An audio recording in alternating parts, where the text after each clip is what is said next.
Le chant des sirènes. Bonjour et bienvenue sur Le Chant des Sirènes, l'émission de société et d'actualité qui porte la voix des femmes sur Westrack, la radio associative et indépendante havraise.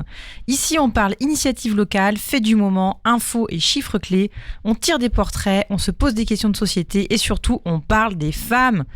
Et oui, en France, 78 ans après le droit de vote pour les femmes, 56 ans après le droit à la contraception, 41 ans après la première journée nationale des droits des femmes, 24 ans après la promulgation de la loi constitutionnelle relative à l'égalité entre les femmes et les hommes, j'espère que vous n'avez pas encore perdu, 6 ans après la déferlante MeToo, il est encore nécessaire de donner la parole et de la voix aux femmes partout, tout le temps, tous les jours, et pour faire progresser l'égalité femmes-hommes, en finir avec les violences sexistes et sexuelles à l'encontre des femmes et tant d'autres.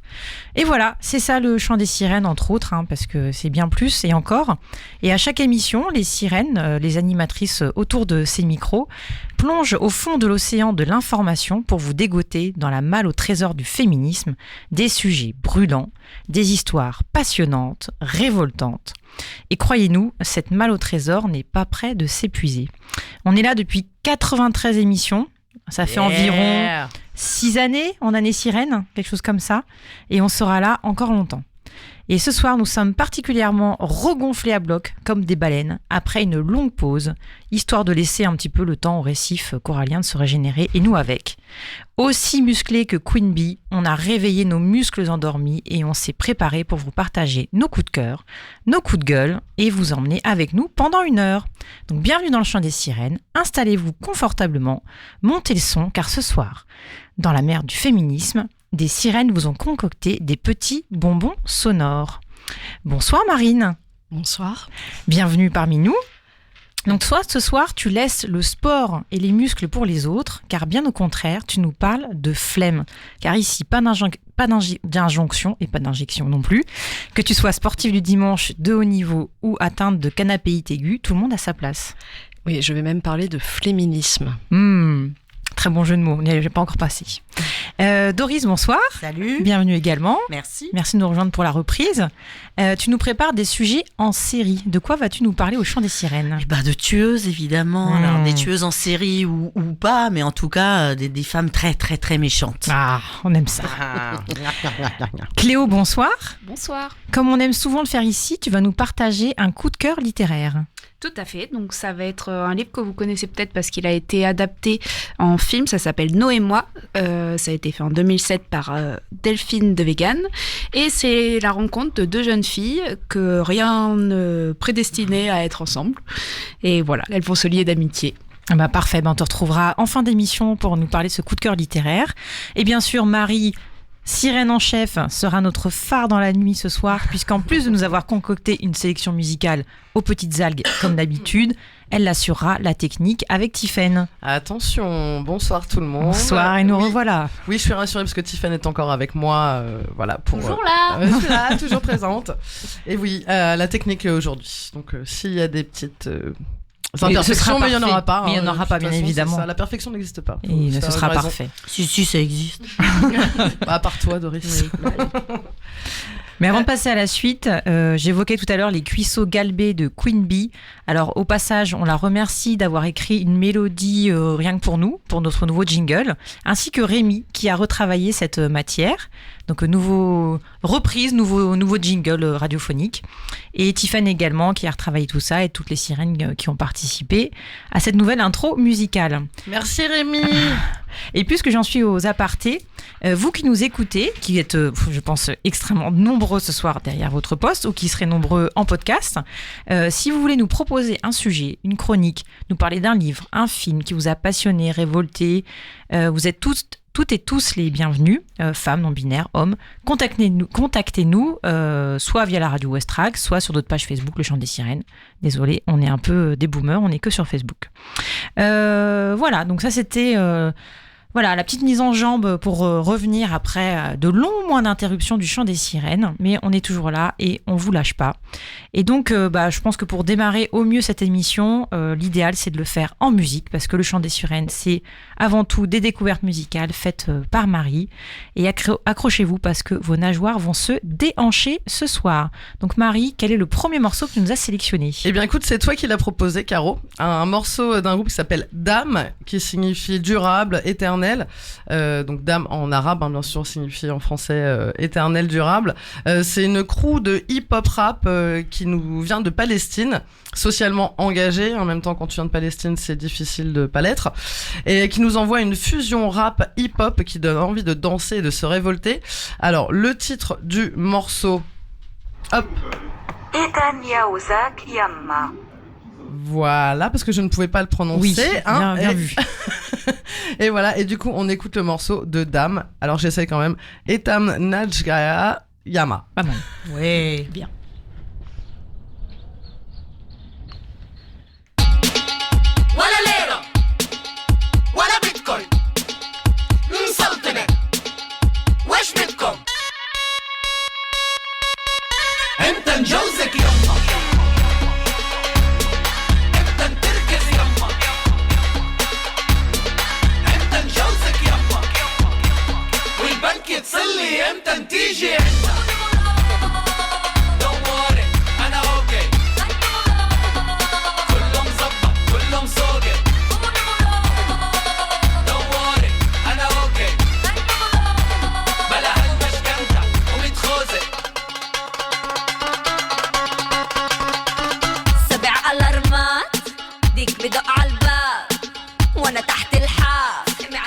جيرتي دبري عريس احصائيات اغلب الازواج بتنامش على نفس الفراش قومي على الايفون سيري زبطي عريس قوله لابن الحلال يستنى لانه العالم عم بستناني بلاقي شريكي بعد ما الاقي حالي حاليا صحتي العزوبيه صباح الظهريه المرخيه انت نجوزك يما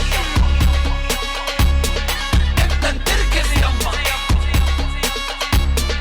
انت نجوزك يما والبنك يتصلي امتى نتيجي عنا دوري انا اوكي كله مظبط كله مسوقي دوري انا اوكي بلا هالمشكنتة ومتخوزة ويلي ويلي وين انتو وين وانا وين ولا دع ولا دين جيبوا مخدة جيبوا سرير لا بنام لا بفيق انا بصحي الدين مينوس مش جديد في حساب بنكي في كم بطريق ولا ليرة ولا بيتكوين انت نجوزك يما انت نتركز يما انت نجوزك يما والبنك يتصلي امتى نتيجي عنا دوري انا اوكي كله مظبط كله مسوقي دوري انا اوكي بلا هالمشكنتة ومتخوزة بلا ضغط بلا كبت بلا غصب بلا ضغط بلا كبت بلا غصب حيو قراري حيو حيو حبيبتي حيو حيو حريتي حيو حيو حيو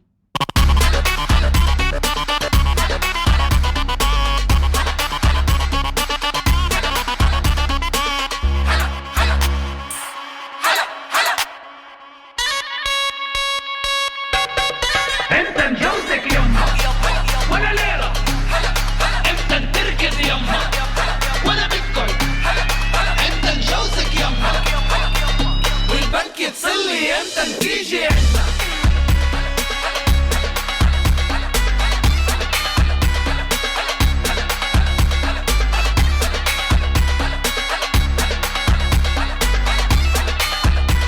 والبنك يتصلي امتى نتيجي عنا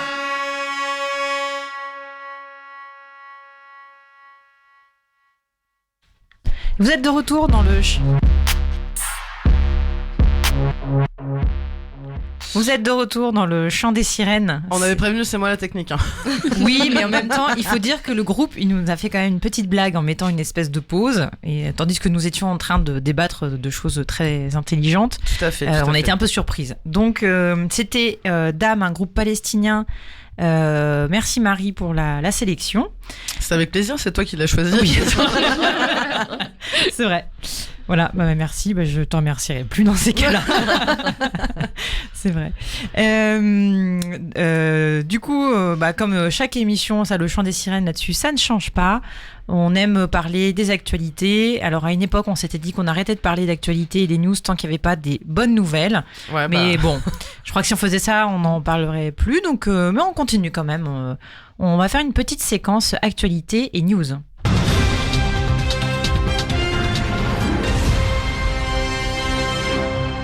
Toujours sur le chant des sirènes sur Westrack Radio. On vous parle ce soir d'actualité. Et donc, Marine, de quoi tu voulais nous parler ? Alors moi, je voulais vous parler de ce qui se passe actuellement en Iran. Depuis le mois de novembre, il y a près de 5000 écolières, collégiennes et lycéennes de 230 établissements qui ont été intoxiqués intentionnellement par des gaz. Depuis début mars, ces attaques touchent également les internats et les clubs de sport féminins. Le ministre de la Santé iranien a évoqué certains individus qui cherchaient par ces actions à fermer toutes les écoles, en particulier les écoles de filles. Cette version n'a pas été reprise par d'autres responsables du pouvoir iranien qui semblent ne pas vouloir que cette affaire s'ébruite, au point d'avoir été interdit aux journalistes de filmer les femmes intoxiquées dans les hôpitaux. Donc tout ce qu'on a, c'est des vidéos clandestines en fait. Ces intoxications et le silence des autorités face au nombre croissant d'écoles touchées ont provoqué une vague de colère dans le pays. Le 3 mars, il y a l'ONU qui a réclamé une enquête transparente afin d'élucider tous les cas et qui a joint du coup sa voix à celle de la chef de la diplomatie allemande. Il y a eu des premières arrestations le mercredi 8 mars d'agresseurs présumés, mais bon, le ministre de l'Intérieur iranien reste assez flou. Et ces enquêtes ont du mal à convaincre dans le pays et une partie des habitants pensent que le régime iranien encourage tacitement les extrémistes à se venger des femmes en rébellion. Et ça, c'est une info de France Info. Alors, en effet, cette affaire survient alors que le pays est secoué par un mouvement de contestation depuis la mort le 16 septembre de Mahsa Amini, une jeune femme détenue par la police des mœurs qui lui reprochait d'avoir enfreint le code vestimentaire. Les Iraniennes, particulièrement les étudiantes et les lycéennes, sont très mobilisées. Le slogan kurde « Femme, vie, liberté » est devenu le mot d'ordre de ces contestations antigouvernementales qui exigent plus de liberté, de démocratie et la fin du régime. Et d'après un dernier bilan fourni fin décembre par l'ONG Iran Human Rights, au moins 476 personnes ont été tuées par les forces de sécurité depuis le 16 septembre. Environ 14 000 personnes ont été arrêtées d'après l'ONU et 14 personnes liées à la contestation ont été condamnées à mort. Donc c'est un peu ce qu'on appelle un retour de bâton. Tout à fait. Mais c'est vrai que ce qui se passe en Iran en ce moment, ces derniers temps, est assez inquiétant et extrêmement grave. Et il y a eu un petit clin d'œil assez sympathique à l'occasion de la Journée internationale des droits des femmes par plusieurs institutions en France sur justement ce mouvement iranien. Merci Marine. Avec plaisir. Merci, Marie. Revenons sur le territoire national, sur un tout autre sujet. Marie, tu veux nous parler de quoi ? C'est juste par rapport à ce que disait Marine, j'avais juste envie de mettre notre J'emmerde le patriarcat. J'aime bien. Beaucoup plus fun que ce sujet dramatique des femmes en Iran. Depuis le 7 mars dernier, en fait, sur Arte, il y a des petites pastilles de 3 minutes qui mettent une claque au sexisme qui s'appelle Libre. C'est fait par Ovidie et Sophie-Marie Larouille qui livrent une nouvelle saison, donc parce qu'il y a eu une première saison que j'ai pas encore regardée, mais j'ai dévoré ça hier. Et du coup, ça traite, en fait, c'est des petites pastilles illustrées un peu comme les culottés qui ont été aussi diffusées sur Arte, qui sont tirées évidemment d'un livre. Et bref, c'est sur le harcèlement, les menstruations, le viol conjugal, le point G, voilà, tout pour aider les femmes à s'affranchir des dictats sexuels et guider aussi les jeunes désorientés par la pornographie. Donc Ovidie et Sophie-Marie ont fait cette nouvelle saison. C'est très drôle. Moi, j'en ai regardé 5 à la suite hier, voire plus. Et c'est très très drôle. Je vous le conseille pour un peu de légèreté. Tout à fait. On devrait le montrer à tous les ados. Complètement. Et à tous les adultes aussi. Oui, aussi. Oui, c'est clair. C'est clair. Alors, sur un autre sujet également, on cherche toujours la solution pour la contraception masculine. Si vous avez des solutions, appelez-nous au 02. Non. Moi, 50... j'en ai une, mais un peu radicale. Ouais, Oui. on coupe tout. Bah, Ouais, voilà. faut coupe pas tout, on Non. coupe le nécessaire. Bah ouais, c'est ça. Mais j'ai pas trouvé justement chercher des chiffres sur la vasectomie et à chaque quand on parle souvent avec des hommes de vasectomie, c'est un sujet sensible, Tout à fait, j'imagine. étonnamment. Qu'est-ce qui n'est pas sensible avec les hommes? Leur cœur peut-être. Non, je plaisante. 56 ans après la légalisation de la pilule contraceptive pour les femmes, la pilule masculine ne voit toujours pas le jour.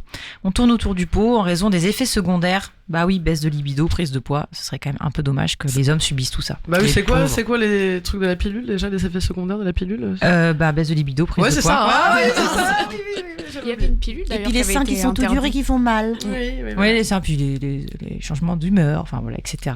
Et c'est puis vrai. sur le long terme Ils ont les aussi. couilles toutes dures. Ah, désolé. C'est raté. Me voilà rassurée quand je lus il y a quelques semaines qu'un médicament contraceptif masculin efficace à 100% chez les souris avait été trouvé par 2 chercheurs de Weill Cornell Medicine.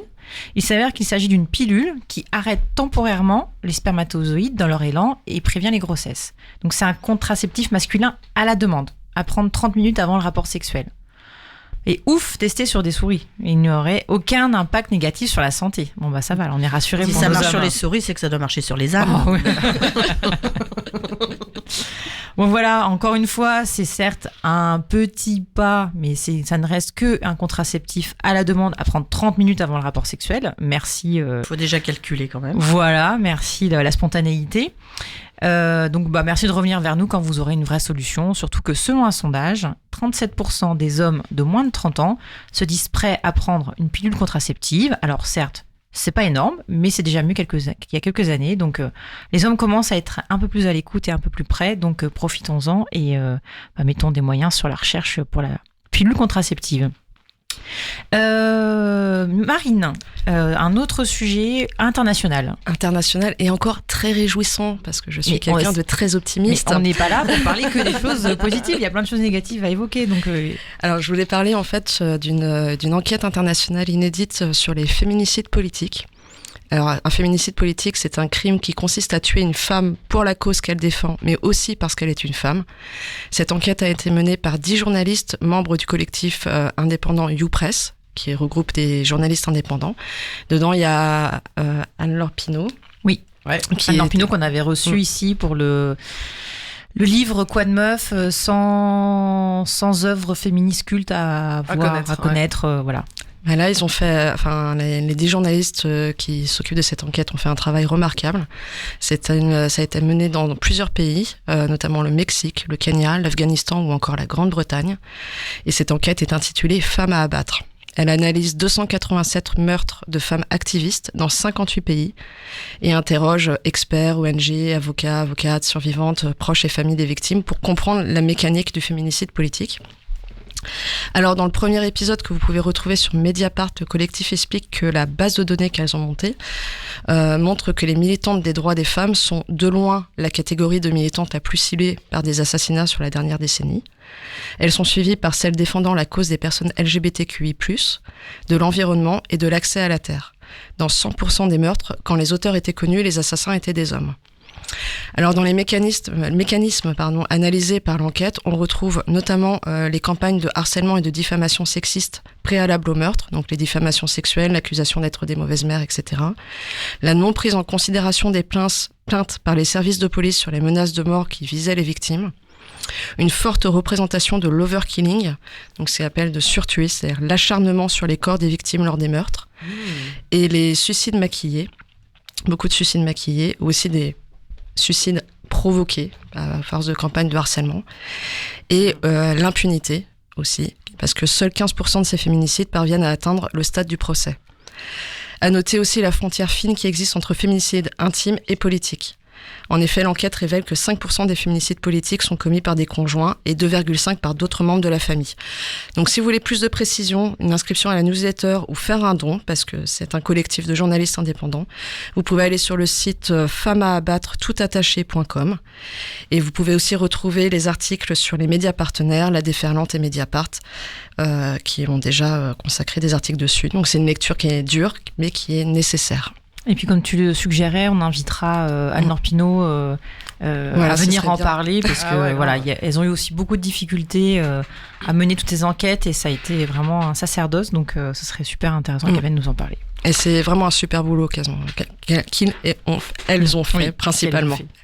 Merci Marine. Et juste pour terminer, un petit côté plus agenda local, rapidement pour vous parler de Louise Gano, une illustratrice havraise qui est une sirène qui nous a accompagnés pendant quelques émissions, qui est une illustratrice avec un univers graphique assez pop et coloré et qui fait la part belle aux femmes dans toute leur représentation. Et elle a participé à l'illustration, enfin elle a illustré son premier livre jeunesse, qui s'appelle Trot Trot Petite Marmotte. Et je trouve que l'histoire est assez jolie parce que c'est l'histoire d'une marmotte qui veut aller toucher la cime des montagnes, mais tout le monde veut l'en dissuader, la décourager. Et elle tient bon. Voilà, elle tient bon. Et c'est un peu un livre qui parle de la confiance en soi et de réaliser ses rêves. Donc Louise Gano a illustré ce livre et elle sera en dédicace à la librairie jeunesse Les 400 coups ce samedi 18 mars. Autre havraise que nous avions reçue dans l'émission, Marie Benoît, une journaliste et réalisatrice qui était venue nous présenter un... On en a reçu quand même. 93 émissions quand même, grave. on n'a pas fait semblant. On devrait peut-être demander des trimestres de cotisation pour la retraite avec le Chant des Sirènes. Avec Macron, c'est sûr que ça passera pas. Donc elle avait réalisé un super documentaire sur les femmes de marins dans la peau d'un matelot. Et elle vient de produire un nouveau documentaire sur Suzanne Noël, la pionnière de la chirurgie esthétique. Alors malheureusement, c'est pas disponible en replay. Ça a joué la semaine dernière au Franciscaine à Deauville. C'est passé sur des plateformes en ligne. Donc on espère que bientôt ça passera au Havre. Mais en tout cas, voilà, je voulais parler de son travail. Et pour terminer, le lundi 20 mars à 18h, au SEM, au Fort de Tourneville, il y a une réunion d'information organisée par le collectif Nous Toutes. Donc voilà, c'est l'occasion de prendre connaissance du collectif, parce que c'est vrai que c'est le collectif aujourd'hui au Havre qui organise peut-être le plus d'actions, en tout cas, qui est souvent... dans ceux qui organisent les choses sur les actions féministes au Havre. Donc voilà, lundi 20 mars à 18h au CM, c'est gratuit bien évidemment, et chacun peut aller s'informer sur le collectif. Voilà pour les actualités, je pense qu'il y en aurait encore plein à raconter, mais on va passer à la suite, et du coup, Marie, qu'est-ce que tu nous as choisi comme Alors morceau ? moi j'avais juste aussi un petit agenda parce qu'il y a Virginie Despentes quand même qui vient au Tetris accompagnée du groupe Zéro, donc c'est le dimanche 2 avril à 16h. Bon bah voilà, on pouvait pas ne pas en parler, on sera toutes là évidemment. Et alors je vous ai préparé un petit morceau d'un groupe, en fait elles se sont rencontrées sur les bancs de l'école, le groupe a été créé en 2018, c'est un duo féminin qui s'appelle Dimatrona. Elle balance un rock pop comme les Anglaises savent bien le faire. Ça nous rappelle plein d'influences, on en reparle après, mais on écoute le morceau Stomp on It de Dimatrona.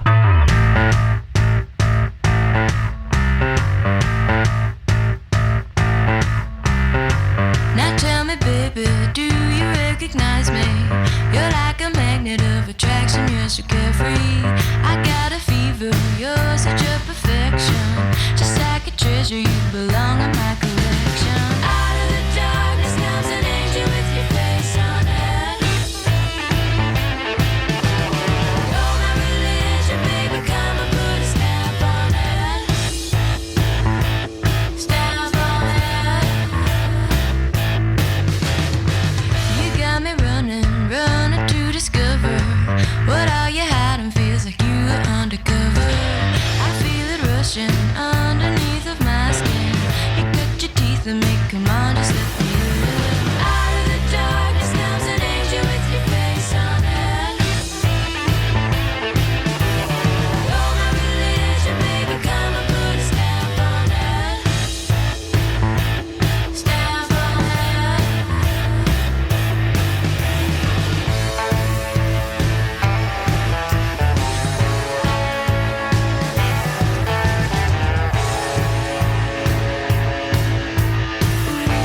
It's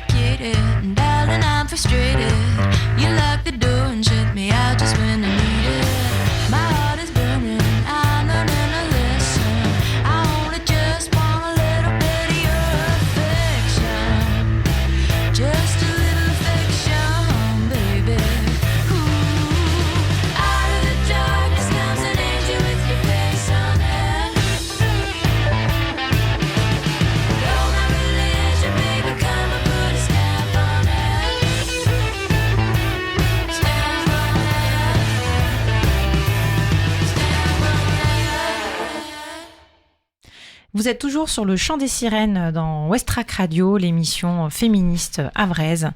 Et nous sommes de retour après ce morceau de la sélection musicale de Marie, Dea Matrona. S'il est encore nécessaire de le rappeler, en France, en 2020, 86% des victimes de violences sexistes et sexuelles étaient des femmes. Et en 2019, en France, 18% des personnes mises en cause par la police ou la gendarmerie pour un crime ou un délit étaient des femmes, alors qu'elles représentent 52% de la population. Eh bien, justement, ce soir, on prend un peu le contre-pied et Doris, tu vas nous parler de ces femmes qui commettent des crimes. Oui. Les méchantes. Alors moi, je vais vous parler d'un temps que les moins de 160 ans ne peuvent pas connaître. Je vais vous parler d'une des plus grandes tueuses en série que notre belle vieille France ait connue. Et pour être agréable à Tiffaine, dont je sais qu'elle revendique sa Bretagne natale, j'ai choisi de parler d'une de ses compatriotes, une dénommée Hélène Gégado, née un 17 juin 1803 à Plouhinec, dans le Morbihan. Alors pourquoi est-elle estampillée l'une des plus grandes tueuses en série de France? Eh bien tout simplement parce qu'on lui attribue de 30 à 80 victimes, bien qu'elle n'ait été condamnée, et je dis cela avec beaucoup de guillemets, que pour 5 assassinats, les autres affaires n'ayant pu être jugées pour cause de prescription. Alors pourquoi un nombre de victimes aussi aléatoire? En fait, on estime dans un premier temps qu'il y en a eu une trentaine, mais comme tout bon tueur ou toute bonne tueuse en série qui se respecte, elle a gardé un certain nombre de trophées appartenant à ses victimes. Et quand il fut procédé à ce que l'on pourrait apparenter à une perquisition de ses affaires, il a été trouvé des objets provenant de 80 sources différentes. Alors, 80 victimes, that is the question. Bref, alors un peu d'histoire. La jeune Hélène est issue d'une famille pauvre de Basse-Bretagne. Une sorte de pléonasme, car à cette époque, la Bretagne, ça ne vous gagnait pas des masses. Et c'est pas pour rien que ses habitants ont tous rappliqué en Normandie. Donc, la belle Hélène, toute petite qu'elle était, se nourrissait des légendes locales.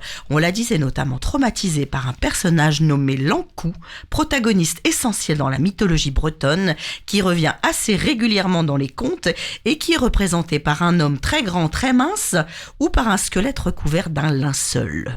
L'Ankou tient dans sa main une faux montée à l'envers pour trancher les âmes, vaste programme. L'Ankou est le serviteur de la mort, et donc, à l'image de sa principale angoisse, la petite Sainte Hélène va elle aussi devenir la serviteuse, bon je l'ai inventé serviteuse, ça marche, de la mort, voilà. Alors toute petite, Hélène est placée chez une tante qui travaille comme domestique dans un presbytère à Bubry, une commune du Morbihan. Elle devient elle-même domestique. À cette époque, il y avait assez peu de débouchés pour les pauvres, comme aujourd'hui d'ailleurs. Voilà qui sera son activité tout au long de sa vie. Elle devient plus particulièrement cuisinière, ce qui est le poste idéal pour manipuler l'arsenic qui sera son arme de prédilection. Alors Hélène Gégado va sillonner la Bretagne, elle va de villes en villages pour sans cesse conquérir de nouveaux territoires morbides. Ce qu'il faut savoir en fait, c'est que ce n'est pas vraiment ce que l'on appelle l'employé du mois, et qu'en fait elle se fait virer de tous les jobs pour vol, grossièreté, etc. Ceci explique qu'elle eut à s'expatrier régulièrement. Ouais, déjà, elle commençait un petit dossier quoi. Voilà. Bref, c'est donc à Guernes, autre commune du Morbihan, où elle va effectuer un remplacement de sa sœur qui travaille pour un curé, qui est estimé le début de sa carrière de meurtrière. Mais cette info est un peu floue, pour le moins, parce qu'elle aurait empoisonné ses parents, sa sœur, des domestiques, le prêtre, sa nièce. On peut pas dire qu'elle soit très famille sur ce coup. Tous ces assassinats, alors on va rappeler vite fait la différence entre un meurtre et un assassinat. Un meurtre, c'est quand il n'y a pas de préméditation. Un assassinat, c'est beaucoup plus grave, c'est quand on prémédite. Alors tous ces assassinats passent totalement inaperçus, car à cette époque en Bretagne, il n'y a pas qu'une épidémie de bourse vide, mais il y a aussi une épidémie de choléra. Ceci explique cela, épidémie de choléra dont Hélène réchappe miraculeusement à chaque fois, ni vu ni connu, je t'embrouille. Alors en fait, toutes ces victimes ne meurent pas systématiquement, elles sont malades d'abord avec des symptômes proches du choléra, donc l'arsenic ce n'est pas une mort instantanée, elle vient dans le temps au fur et à mesure des ingestions et du coup cela permet à Hélène d'être au chevet de ses victimes et d'avoir en fait le beau rôle de la personne qui s'occupe du ou des malades. C'est ce qu'on appelle le syndrome de Munchausen par procuration. Petit aparté, En juin 2015, Diti Blanchard est retrouvée poignardée à mort chez elle à Springfield dans le Missouri, où elle vivait seule avec sa fille handicapée Gypsy Rose, co-autrice de ce matricide. Dans un documentaire HBO intitulé Mommy, Dead and Dearest, on découvre le cas d'un syndrome de Munchausen par procuration très emblématique. Je vous recommande de regarder ce documentaire qui est vraiment très bien fait. Alors revenons à notre Hélène qui va ainsi sillonner la Bretagne jusqu'à Rennes, essaimant les victimes très diverses. Tout ceci commence à devenir un tout petit peu voyant et cela met la puce à l'oreille à un certain Théophile Bidard de la Noé, avocat et professeur de droit, expert en affaires criminelles, qui va se dire qu'il serait peut-être un petit peu temps d'enquêter sur cette domestique qui est poursuivie, semble-t-il, par la poisse avec tout un tas de morts autour d'elle. Et c'est ainsi qu'après 18 années d'activisme criminel, que dis-je, de militantisme acharné, Hélène, elle s'appelle Hélène, elle est une fille pas comme les autres. Alors tout le monde n'aura pas la rêve sur ce coup. Et donc elle est arrêtée le 2 juillet 1851. Bien entendu, elle nie catégoriquement être responsable de quelque manière que ce soit de ces empoisonnements. Et comme il n'y a pas de preuves matérielles, et à cette époque la médecine légale est bien moins développée que de nos jours, c'est sur l'intime conviction qu'elle est envoyée aux assises. On pourrait donc se dire à juste titre, et si elle n'était pas coupable ? C'est Hélène elle-même qui va nous ôter de tout doute. Fervente croyante, elle confessera l'intégralité de ses crimes à l'abbé Tiercelin qui vint l'écouter avant sa mise à mort. Elle l'autorisera à révéler ses aveux une fois passé de vie à trépas. Il ne nous reste plus qu'à nous fier à la parole de l'homme d'église. 3 petits points. Ouais. Alors, Hélène Gégado perd ainsi sa tête un matin du 26 février 1852. Son corps sera autopsié puis déposé dans une fosse commune du cimetière nord de Rennes. En tout cas, son diplôme de tueuse en série est bel et bien validé. On retiendra à minima qu'elle fut l'autrice de 5 assassinats et que l'on est considéré comme un tueur ou une tueuse en série à partir de 3 victimes. Par ailleurs, son mode opératoire étant bel et bien rodé et itératif, cela ne fait que confirmer son statut. Elle fera par la suite l'objet de moult documentaires et autres représentations qui la guideront vers la postérité. Pour les fans de Murderabilia, alors le Murderabilia, ce sont les objets qui ont appartenu à des criminels ou qui sont liés aux affaires criminelles. On peut voir son masque mortuaire au musée de Bretagne de Rennes. Oh. Et puis sachez que les Bretons, qui ont un sens de l'humour tout à fait particulier, ont inventé le gâteau breton d'Hélène Gégado, une pâtisserie qui imite la couleur verte de l'arsenic à la cuisson. Gâteau aux amandes qu'elle utilisait pour masquer le goût amer du poison. Et pour conclure, il faudra que je vous conte à l'occasion une histoire qui s'est déroulée au Havre en 1889, celle d'un empoisonneur en série qui a fait 13 victimes, un dénommé Pastré. Oh, alors là, ça c'est l'art du teasing. C'est clair. En tout cas, diplôme validé pour Hélène Gégado. Tout à fait. Et je crois que la ville de Rennes organise même des tours de visite sur les pas d'Hélène Gégado. Exactement. Mais du coup, elle est tuée pourquoi en fait ? Pour leur voler des trucs ou juste... Non, il y a 5 assassinats qui ont été reconnus. Donc elle est tuée pour 5 assassinats, 5 tentatives d'empoisonnement et 11 vols. 11 vols. Et voilà, son avocat a essayé de plaider la folie, mais ça n'a pas fonctionné. Au fait, les filles, je vous ai préparé des petits gâteaux. Il s'appelle Arsenic et vieille dentelle, tes gâteaux parce que... Et oui, il y a même un livre qui a été inspiré de son histoire, un film. Enfin voilà, il y a quand même pas mal de... il y a vraiment plein de choses. Ouais, des choses autour. Ouais. Et d'ailleurs, on peut quand même le signaler, dans les tueuses en série, l'arme de prédilection, c'est le poison. Hein. Chez les femmes, du coup, c'est plus le poison que des armes blanches. Exactement. Ouais, parce que la cuisine, ça nous connaît, on est en... voilà, on a l'habitude. On ne se salit pas les mains, surtout. C'est ça, un peu moins violent, quoi, comme mort. Eh ben super, merci pour ce portrait, ça donne envie d'en connaître encore plus sur d'autres tueurs et tueuses en série. Eh ben je vous ferai régulièrement un petit point sur les méchantes, ma spécialité. On adore. Et ben après cette super découverte, enfin je dis ça comme si c'était génial. C'est vraiment super de tuer les autres. non, en tout cas ça c'est très intéressant. Un morceau, Marie, qui me semblait fort à propos après ce portrait. Ouais, on va écouter un morceau de sextile. Donc en astrologie, sextile signifie une harmonie, une cohésion, une complémentarité qui se produit entre deux planètes en fonction de leur position. Et ça représente à merveille le Quatuor de Los Angeles qui prêche une synth punk musique qui oscille entre indus, électro et punk. On va écouter le morceau Current Affair avec un petit featuring de Sienna. Et voilà, on en reparle après.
Et vous êtes toujours dans le chant des sirènes sur Westrack Radio, votre émission féministe préférée, et c'était Sextile.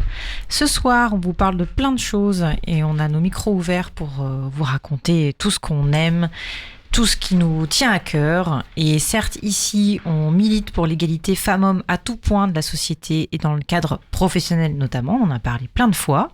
Parce qu'il ne faut pas oublier, ce soir, je suis un peu Madame Chiffre. Je rappelle les chiffres parce que c'est important, les chiffres. C'est très important. Que les femmes gagnent 15% de moins que les hommes, sont le plus touchées par le travail précaire et on le voit encore plus en ce moment dans la question sur le droit à la retraite. Elles sont moins bien loties que les hommes sur le point professionnel. Mais on milite aussi pour que chacune fasse ce qu'il et elle veulent de son temps. Alors Marine, tu vas nous parler de flemme. Alors oui, je vais vous parler de flemme, je vais même faire un manifeste féministe. Pourquoi pas ? C'est parti. Alors, invité le 16 janvier dernier sur France Inter, le camarade Roussel s'est fendu d'un jeu de mots envers sa collègue de la NUPES, Sandrine Rousseau. Alors, notons tout d'abord la subversion du président de l'Amicale du barbecue, parce que le vrai homme aime sa saucisse cuite au charbon, de s'attaquer quasi systématiquement à Madame Rousseau. Personne ne le fait, à part tout le monde, et il faut savoir saluer son courage. Entre ici, Jean Moulin. Visant donc sa collègue députée qui avait dit que le travail est une valeur de droite, le colonel Fabien a fustigé ceux qui sont pour la flemme, en les désignant sous le sobriquet de fléministes. Contraction de flemme et de féministe. Habile. Les hommes font preuve d'une imagination incroyable dès qu'il s'agit de se moquer ou de discréditer les féministes. Féministes ici, féminazis là-bas. Les Raymond DeVos de la misogynie ont par contre tendance à bégayer quand il s'agit de lutter concrètement pour nos droits. Mais revenons-en à nos brochettes. Merci camarade Roussel, merci pour ce jeu de mots. Je le prends, je le porte et je le revendique. Oui, je suis une féministe. J'emmerde la valeur travail et toutes les valeurs qu'elle draine avec elle.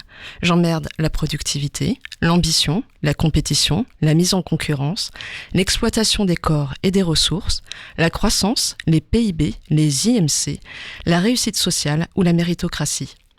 Rater sa vie est politique. J'emmerde la win, la flemme et mon projet. Parce que c'est notre projet! Je suis une féministe parce que ma flemme est féministe. Je n'ai plus envie de simplement briser le plafond de verre, je veux péter le plancher de verre. Je revendique mon droit à la médiocrité, de ne pas avoir à en faire plus que les hommes et ou plus que les bourgeois pour atteindre éventuellement le même palier en étant moins payé et moins considéré, ou de muser mentalement et physiquement pour répondre aux exigences du capitalisme et du patriarcat de bonnes employées, de bonnes mères de famille, de bonnes conjointes, de bonnes femmes et de femmes bonnes. Il m'a fallu un certain nombre d'années pour comprendre que la méritocratie et la valeur travail sont des fables racontées par un idiot, pleines de bruit et de fureur et qui ne signifient rien. Oui, j'aime Shakespeare. Aujourd'hui, mon projet est de pouvoir chiller comme un rentier. Mais bizarrement, les rentiers ne semblent pas d'accord avec cette revendication. En effet, l'idée que les pauvres puissent avoir des loisirs a toujours choqué les riches, écrivait le philosophe et logicien anglais Bertrand Russell en 1932 dans son livre magnifique « Éloge de l'oisiveté ». En effet, comme leur oisiveté est conditionnée au fait que les autres ne le soient pas, un partage de paresse, et donc de richesse, leur serait bien dommageable. En cela, je pense que Madame Rousseau n'a pas tort quand elle dit que le travail est une valeur de droite. Moraliser le travail, en faire la condition de la dignité, c'est transformer notre exploitation en vertu. Pour le dire autrement, il ne faudrait pas que nous ayons la flemme de crever au travail. Et il serait bien sympa de notre part d'avoir la gentillesse de faire nos adieux avant la retraite. Il y en a qui ont besoin de boire leur mojito sur une plage privée aux Bahamas. Ma flemme est féministe car je refuse que le surmenage, les doubles journées, le sacrifice de mon temps et de mes envies, les temps partiels imposés et les micro-salaires qui vont avec, soient considérés eux aussi comme des vertus. Rangez vos médailles et vos mugs, maman super-héroïne, je préfère avoir le temps de boire ma tisane chaude. Je ne veux pas non plus être une femme puissante et avoir droit à mon chapitre dans un livre de Léa Salamé. Je n'ai pas très envie de réussir ma vie selon les règles du capitalisme et du patriarcat. La réussite sociale n'a aucun sens si elle est conditionnée au fait que je suis l'exception qui confirme la règle. Aucune ascension sociale n'est une réussite si elle repose sur l'exploitation des autres ou si elle valide un système discriminant. Mon émancipation ne vaut que rien si elle est individuelle. Donc il faut que ce soit collectif. Je ne souhaite pas gravir les échelons, j'ai plutôt envie de péter l'échelle. Ma flemme est politique car je souhaite remettre le travail à sa juste place. Le travail salarié est un moyen et non une fin. Il ne prouve ni notre valeur ni notre dignité. Par contre, le salaire devrait être garant d'une vie digne pour toutes et tous, ce qui aujourd'hui n'est pas le cas. Au crépuscule de ma vie, je ne pense pas que ce soit la perfection de mon tableau Excel qui me réconfortera et me fera dire que mon existence a eu un sens et que ça valait le coup de ne pas voir mon fils grandir, de ne pas voir mes amis et ma famille, de m'écrouler sur le canapé le soir en étant incapable de réfléchir à autre chose que les tâches du lendemain. Je ne souhaite pas réussir ma vie, je souhaite vivre ma vie au mieux et réussir selon mes règles. Avoir du temps pour vivre, ce n'est pas un caprice, contrairement à ce que dit Macron. C'est une nécessité. Pour nous en tant qu'individus, mais aussi en tant que communauté. Avoir le temps d'être seul et ensemble, de réfléchir, de danser, de rire, de lire, de voir des films, d'en imaginer, d'aimer, de faire d'autres choses aussi. De retrouver du temps ensemble par-delà l'open space, les réunions Zoom et la machine à café. Il est urgent d'avoir la flemme, quoi qu'on en dise, de ralentir notre production. Nous sommes littéralement en train d'en crever. Le réchauffement climatique et ses conséquences nous le prouvent chaque jour un peu plus. Alors, vive la flemme. Vive le féminisme, soyons radicalement paresseuses. Oui. Je vote pour toi tout de suite. Je me présente comme sénatrice pour avoir une super retraite. Votez pour moi. Tu peux te permettre d'avoir la flemme et de pas aller aux séances, hein, t'es payé quand même à la fin du mois. C'est ce qu'ils font. Voilà, exactement. Et ben merci Marine pour ce manifeste qui je pense... Très classe. Très classe. Voilà, nous parle... ça dit tout. Hein. Voilà, tout. Merci, au revoir. Bah voilà, on vous laisse. Hein. Allez, bonne soirée. Bonne soirée. Non, merci beaucoup Marine. Je vous propose d'écouter un morceau, sauf si vous avez envie de rebondir sur cette on a envie manifeste. de rien faire. Voilà, c'est ça. la On se la flemme et puis on s'écoute Ouais. un bon petit morceau. Allez, Ouais. Marie, on t'écoute. On va écouter un petit bijou dans un écrin satiné de folk pop un peu style années 70. Man and the Maniacs nous berce avec une douce rage sauvage qui couve le feu. Mais la petite voix prévient, la tempête arrive. On va écouter le morceau No Forest for You de Man and the Maniacs.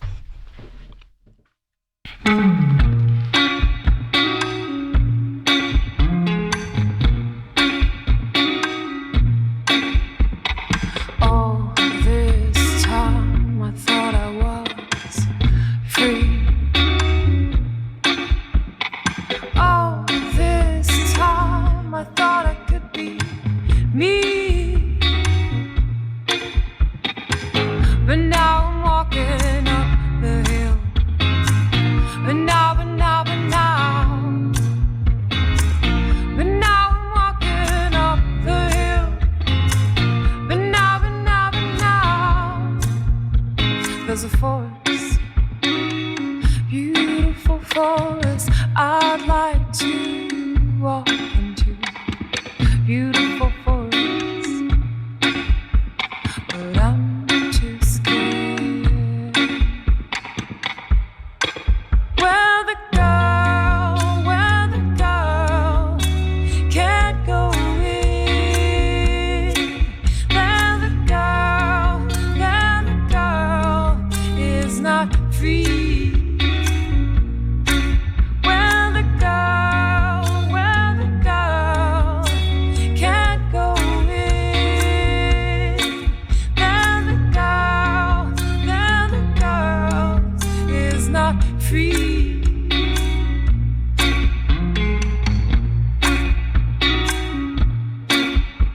What I have in mind is pretty fucking scary. I bear in mind all the things they could do to me. I always carry these thoughts around. Somehow, somehow, somehow. I always carry these thoughts around. Somehow, somehow, somehow. So I don't walk in. Where the girl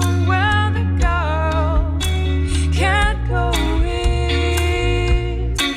There the girl is not free. Where the girl can't go in. There the girl is not free.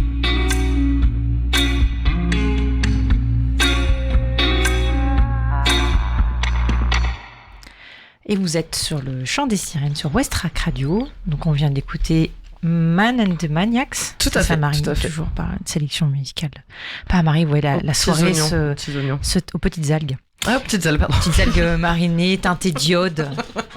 Voilà, l'émission court. Il n'y a pas d'oignons dans la mer? Peut-être, je sais Sûrement, pas. il y avait des certainement. oignons de Moi, je me mer. suis imaginé l'équivalent d'oignons dans la mer, c'est des algues. Ouais, c'est vrai. Tu vois, ça donne un petit goût comme ça. Là, ça Des frétille. oignons verts, ça doit pas être terrible à manger. Non, tu dois avoir des trucs avec des tiges. Enfin, je sais pas trop. mais- Il y a bien des Enfin- concombres, on doit trouver ça. hein. Oui, c'est vrai. Oui, t'as c'est vrai, il y raison. a des concombres dans la mer. On pourrait faire des pickles de concombre. Enfin, bref, je m'égare. Donc voilà, l'émission ne touche pas sa fin, mais on avance dans l'émission. On vient de s'écouter un petit morceau. Voilà, il est presque 21h. On se met un peu plus en condition. Et justement, c'est l'heure de lire, de reposer un peu nos cerveaux après ce manifeste pour la flemme. Donc, on aime vous partager ici nos lectures, valoriser les livres qui parlent des femmes, qui marquent des points pour tendre vers l'égalité femmes-hommes ou qui sont écrits par des femmes. Enfin voilà, des coups de cœur, des livres qu'on a envie de partager avec vous. Donc voilà, ça passe aussi par ça, le Chant des Sirènes. Et ce soir, Cléo, tu voulais nous parler d'un ouvrage. Oui, alors ce soir, je vous présente No et moi. Donc, c'est l'histoire de Lou, une jeune fille qui est donc au lycée. Elle a 13 ans, mais elle a sauté 2 classes. Elle est intellectuellement précoce. Elle est très sensible, curieuse, mais le problème, c'est que les relations sociales, c'est pas vraiment ça. Donc, en classe, voilà, elle est souvent timide. Et à un moment, elle est prise de court par son professeur qui lui demande son thème d'exposé. Et elle va donc dire, je vais le faire sur les sans-abri.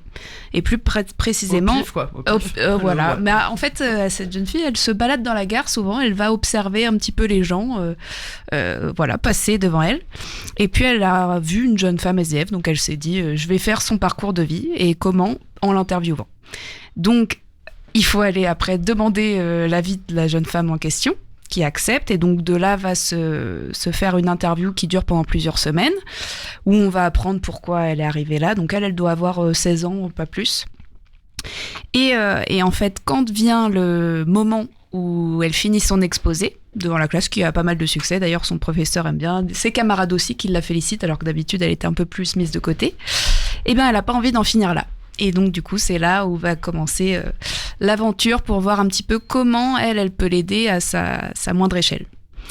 Et donc, je vous en dis pas plus pour vous laisser un petit peu de suspense, mais par contre, je vous ai préparé un petit extrait pour voir un petit peu plus comment c'est écrit, puisque c'est... Voilà, ça va pas dire beaucoup sur l'intrigue, c'est plus pour voir le style de l'autrice. On t'écoute. La gare d'Austerlitz, j'y vais souvent. Le mardi ou le vendredi, quand je finis les cours plus tôt. J'y vais pour regarder les trains qui partent à cause de l'émotion. C'est un truc que j'aime bien, voir l'émotion des gens. C'est pour ça que je rate jamais les matchs de foot à la télévision. J'adore quand ils s'embrassent après les buts. Ils courent avec les bras en l'air et ils s'enlacent. Et puis aussi qui veut gagner des millions. Il faut voir les filles quand elles donnent la bonne réponse. Elles mettent leurs mains devant leur bouche, renversent leur tête en arrière, poussent des cris et tout avec des grosses larmes dans les yeux. Dans les gares, c'est autre chose. L'émotion se devine dans les regards, les gestes, les mouvements. Il y a les amoureux qui se quittent, les mamies qui repartent, les dames avec des grands manteaux qui abandonnent des hommes au col relevé. Ou l'inverse. J'observe ces gens qui s'en vont, on ne sait pas où, ni pourquoi, ni combien de temps. Ils se disent au revoir à travers la vitre, d'un petit signe, ou s'évertuent à crier alors qu'on ne les entend pas. Quand on a la chance, on assiste à de vraies séparations. Je veux dire, on sent bien que cela va durer longtemps, ou que cela va paraître très long, ce qui revient au même. Alors là, l'émotion est très dense. C'est comme si l'air s'épaississait, comme s'ils étaient seuls, sans personne autour. C'est pareil pour les trains à l'arrivée, je m'installe au début du quai, j'observe les gens qui attendent, leurs visages tendus, impatients, leurs yeux qui cherchent, et soudain ce sourire à leurs lèvres, leurs bras levés, leurs mains qui s'agitent. Alors ils s'avancent, ils s'étreignent, c'est ce que je préfère entre tout, ces effusions. Voilà pour le petit extrait. Merci. J'espère que ça vous aura donné envie de découvrir l'écriture de Delphine de Vigan. Complètement. Ouais. On se voit là sur le quai de la gare à attendre. Ouais. Non, mais moi j'aime bien observer les gens aussi. Enfin, tu t'imagines un peu leur vie. Enfin, c'est des petits moments. Ouais. Tu les critiques? Bah toujours. Non mais on se fait des petites histoires, c'est vrai que ça me parle. Sauf les en beaux tout cas. gosses, les belles gosses. Mais... Moi, j'ai une petite anecdote de gare et de grève. Comme ça. Ah, on est dans en le même temps. On est dans le thème, vas-y. En 2003. Alors, c'était en 2005, quand nous avions manifesté contre le CPE. On avait bloqué la gare de Nantes. Et du coup, on avait bloqué tous les trains. Et il y a un homme qui est venu nous voir en tendant les bras et on s'est dit on va se faire engueuler encore parce qu'il a raté son train. Et il nous a dit merci d'avoir bloqué le train, je vais pouvoir passer une nuit de plus avec mon amoureuse. C'est beau. Comme chaud, quoi. Léa. Voilà. Trop chaud. Ça a un sens pour tout le monde. Et merci beaucoup Cléo pour ce partage de lecture. Et je voulais. Avec plaisir. Ouais, ça donne envie. Bah ouais, carrément, ça donne très envie. Donc c'est No et moi de Delphine. et de Delphine de Vigan. Ça a été adapté au cinéma. Donc si vous n'êtes pas trop lecteur, que vous préférez le film, vous pouvez. Et sinon, c'est vraiment détaillé. Je pense que c'est sympa de lire le livre et de voir le film après si on en. Très bien, merci beaucoup. Rapidement, autour de la table, si vous deviez recommander une lecture, quelle qu'elle soit, un classique des lectures féministes ou votre dernier coup de cœur, qu'est-ce que vous aimeriez partager avec nous ce soir? Doris, est-ce que tu aurais quelque chose? Alors moi, j'ai adoré le livre de Clara Dupont-Mono qui s'appelle S'adapter, qui est une histoire magnifique d'une petite fille qui va voir arriver dans sa famille un personnage inattendu et inattendable. Et je vous en dis pas plus, c'était un vrai coup de cœur, déjà pour l'histoire et puis surtout pour l'écriture. D'accord. Qui était vraiment... j'avais pas eu de coup de cœur comme ça pour le verbe depuis longtemps. Voilà. Et c'était vraiment super. Ça promet. Marine ? Oui.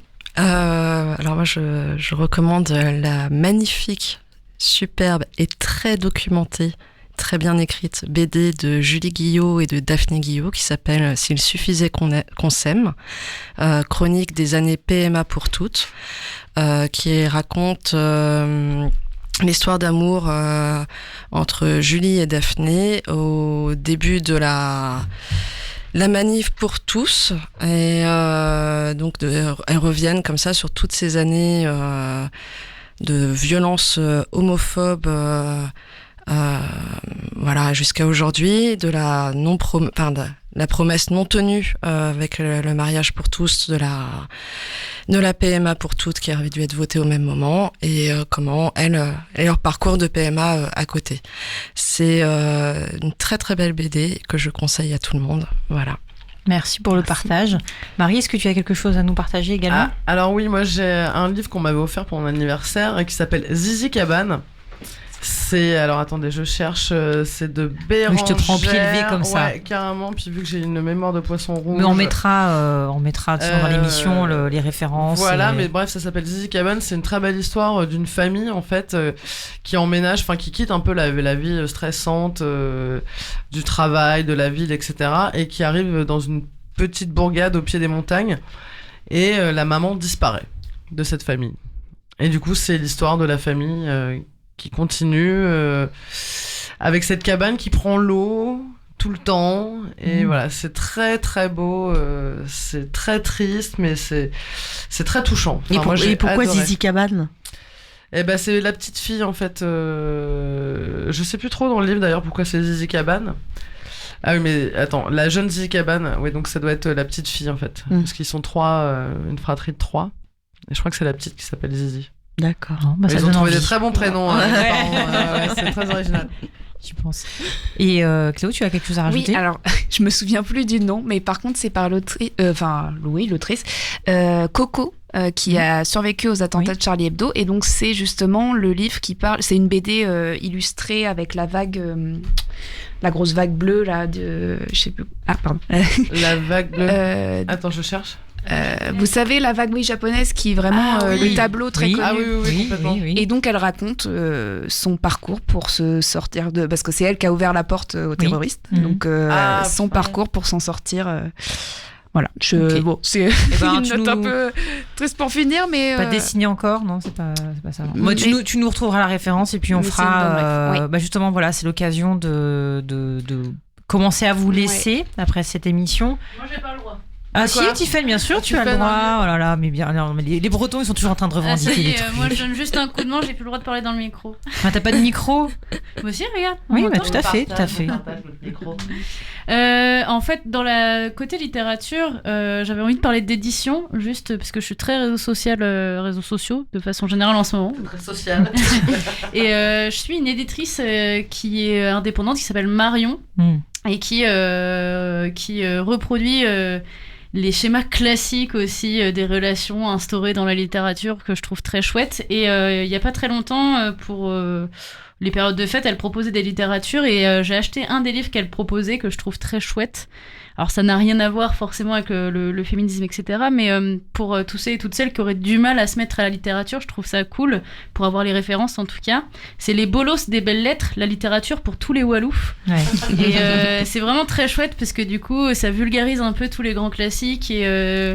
Après, c'est un exercice de style, il n'y a pas du tout de ponctuation, etc. Et c'est du langage de Jones, comme on dirait, donc voilà, mais c'est vraiment chouette. Voilà. Très bien, merci. C'était savoir un peu ce qui vous avait mis en émoi ces derniers temps niveau littérature. Marine, t'as quelque chose à rajouter ? J'avais quelque chose à rajouter. Forcément, t'en aurais plein. Je conseille la lecture de La Battue du photojournaliste Louis Viter, qui parle de la politique de 0 point de fixation à Calais. Surtout que c'est beaucoup d'actualité aujourd'hui, parce qu'il y a la loi immigration de Darmanin qui va être débattue, et en plus il y a eu la rencontre franco-britannique où la situation à Calais va être encore plus dramatique que ce qu'elle est aujourd'hui. C'est un très bon livre, que je conseille pour connaître cette réalité depuis le démantèlement de ce qu'on appelait la jungle et de la réalité de la vie des exilés. Voilà. Ok, très bien. Eh ben, on notera tout ça, on vous partagera tout ça. Sur le lien podcast de l'émission, sur le Facebook du Chant des Sirènes, voilà. On va essayer d'être un peu plus assidu, de ne pas avoir trop la flemme de refaire un retour détaillé de notre émission. Ou si on a la flemme, on ne s'excusera pas. Voilà, exactement, on s'excusera que pas. les choses soient claires. À chaque fois, on dit qu'on le fera peut-être bien pas. Bien pratique ta chronique. Je devais faire plein de trucs en rentrant, finalement, je ne vais pas les faire. Mais tu dis c'est politique. Voilà. C'est politique. La flemme est politique. Contre le capitalisme et le patriarcat, non, je ne ferai pas ça en rentrant. Je pense on devrait la citer tous les matins à l'école, un peu comme... C'est clair. On va pas dire Marine présidente. Oui, non, on va éviter. Et ben, je trouve que c'est bien pour conclure cette émission. Et merci à toutes d'avoir été autour de la table ce soir, d'avoir préparé des super sujets. Ça présage une belle reprise du Chant des Sirènes. On est ravis ça fait plaisir d'avoir repris les micros et de parler de tout ça. Et vraiment, c'est un puits sans fond. Donc on se quitte pour cette émission. On se retrouvera le mois prochain, donc en avril, pour plein de sujets. On vous dit rien, vous verrez bien ce qui se passera. Marie, je te laisse nous présenter le dernier morceau et nous dire au revoir. Au revoir.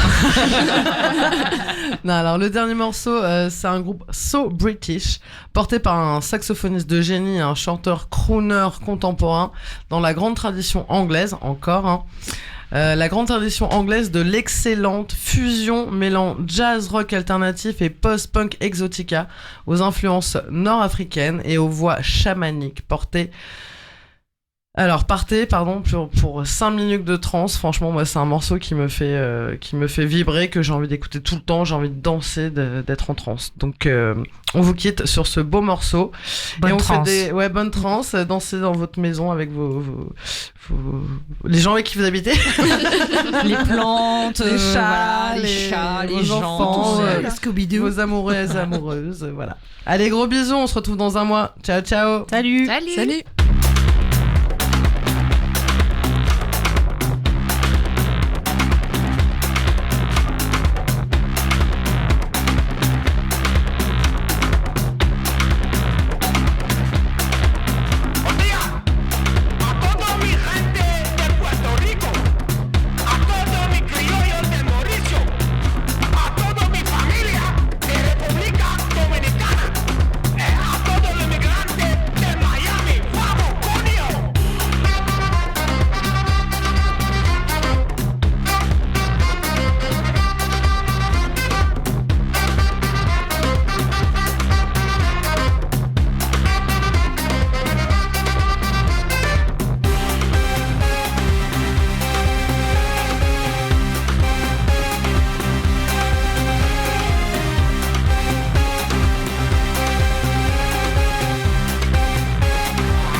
I don't fit in, something I could never win. Everything I find within helps me keep the outside